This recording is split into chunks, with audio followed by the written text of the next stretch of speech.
Let's go. The Cult TV Weekender in late 2007 was the 14th annual event of its kind. The venue was Haythrop Park near Oxford, England. Hundreds of fans time-warped down the 2-mile driveway to spend a fun-packed weekend with heroines and heroes of their favourite TV shows. I am a Dalek and you are watching Film 24. Or you better watch Film 24. You sucker! Because that's the word on the street, baby. Good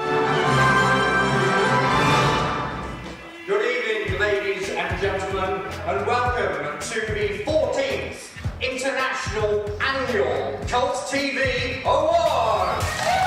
Fans registered their votes for the Cult TV Awards in the weeks leading up to the actual event. Billie Piper won the Hall of Fame Actress Award, and the trophy was collected on her behalf from actor Jared Martin by a representative from BBC Worldwide, Andrew Beach. He had his work cut out, as Doctor Who won a staggering 8 awards, including one for Best DVD, which was collected from Antonio Fargas by 1960s Doctor Who girl Deborah Watling.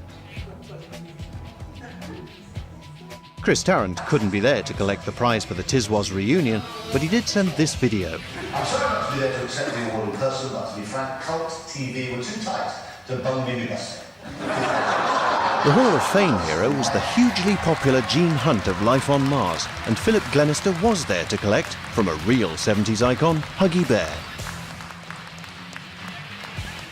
Glenister couldn't resist a dig at the man from the BBC. Andrew Beach is not going to accept this.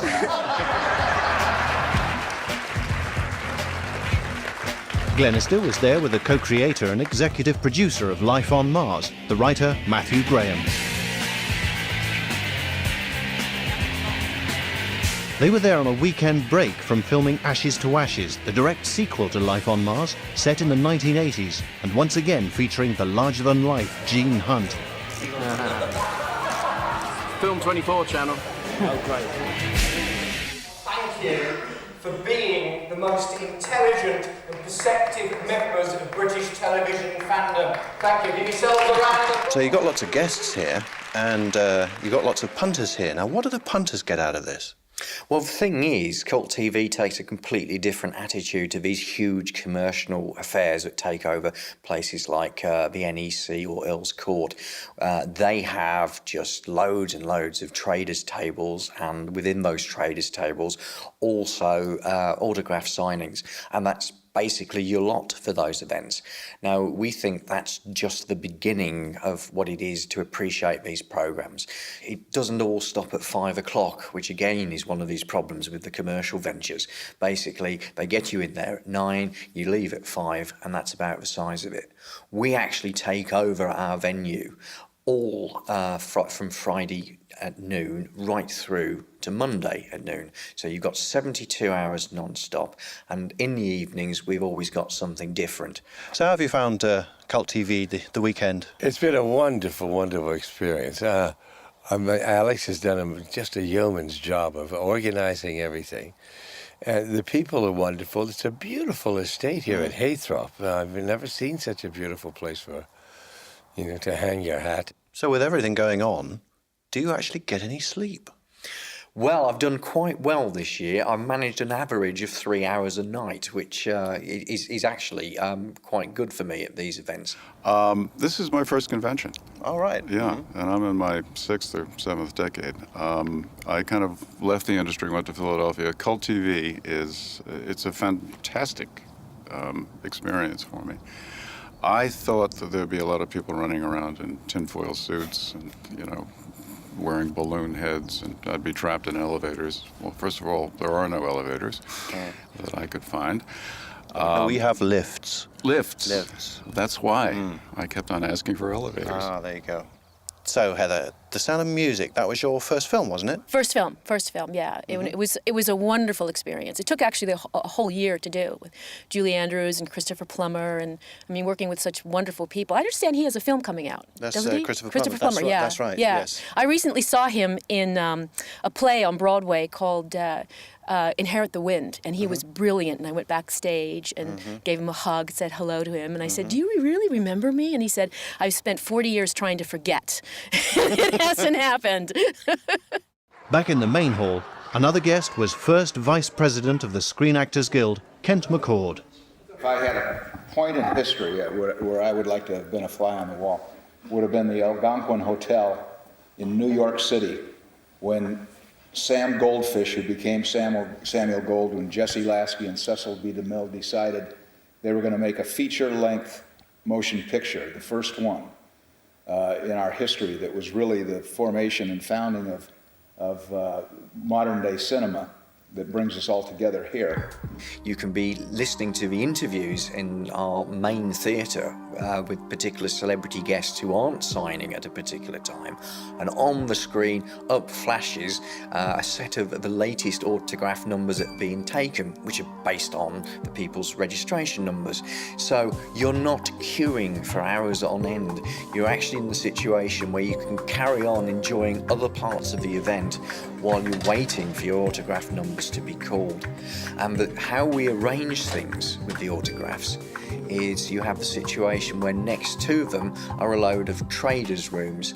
Now this is an opportunity to find not only the latest merchandise, but also through various fan clubs, exclusive merchandise that you won't get anywhere, and you certainly won't get online either. And indeed back catalogue material and merchandise that you probably remember just a little bit from your formative years, but you probably thought you'd never see again. Right, well, in this room, the guests sign autographs. The punters come up to them and put stuff under their nose and they sign it.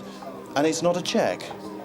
Also here, you can buy stuff to do with television shows and films and so forth. And I don't know whether the Dalek's on sale. I wouldn't mind one of those. But, ooh, what's this? My sensors indicate an intruder is... Oh, it is just you. Now I know this one. You're that robot off that film. I am the robot from Lost in Space. Ah, Robbie. I am not Robbie the robot. Oh. I am called a robot. Robot? Just robot. Oh, okay. Well, would you like to be interviewed? Will I be on television? Yes. I enjoy being on television. It's for Film 24, and you got to look your best. There's a bit of space dust on your collar there. Hands off, baby. I'm sorry, if you're going to be on television, you've got to look your best. The Prime Directive forbids taking human life, but I could certainly pinch you very hard. Okay, sorry. I have to say I'm extremely impressed with the finish. What do these buttons do? Please do not touch me. I am very expensive. Sorry. Well, I have to say, you've been quite a hit with the Cult TV crowd here this weekend. My computers are deeply touched that so many humans are so interested in me. Well, there you have it. The original bubble-headed booby. Do you hear that? It is the sound of common sense leaving the room. I'm not sure if the robot signs any autographs, but since everyone else seemed to be having a go, I began to wonder if I could get a piece of the action. So your guests not only sign autographs, but sell signed photographs and so on. Now, I've just been doing a little sci-fi thing called Blake 7. I'm Zen, you know. Is there any money to be made from this? Well, you never can tell. I mean, people are normally more interested in the faces on screen, so audio's a little bit strange. But the thing is, it's one of these ever-expanding markets, the whole autograph business. I mean, don't get me wrong, as a celebrity, you still have to sign 2 autographs for free. Well, people, they've said I have a face for radio and I can write. So, I'm off to... do a bit of signing. Alex, thanks very much. It's a pleasure. Well, everyone else seems to be signing things, so I thought I'd get in on the act. So I've got my pen, my water, and a lot of patience. Oh, well, perhaps another time. Stay tuned to Film 24 for more reports later from a rather empty Cult TV.